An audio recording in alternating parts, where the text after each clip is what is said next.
खबर शामिल करें गलियाना से ब्यूरो चीफ आसिफ हुसैन अतारी से। नेशनल कैडेट स्कूल गलियाना में योम पाकिस्तान के हवाले से पुरवकार तकरीब का इनेकाद किया गया।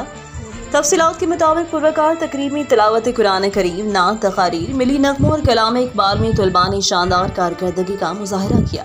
वालिदैन और मौज़ीनी इलाका की शिरकत। शुरका में मोहतरम जनाब प्रोफेसर हाफिज मोहम्मद बशीर, जनाब यासीन पिटवारी साहिब, जनाब राज मोहम्मद साहिब, मोहतरम जनाब सर मोहम्मद बिलाल साहिब समेत वालिदैन और अवाम ने कसीर तादाद में शिरकत की। आखिर पर परचम कुशाई की गई, जिसमें तमाम मोअज़्ज़ज़ हाज़रीन ने शिरकत की और इख्तिताम पर कौमी तराना पढ़ा गया।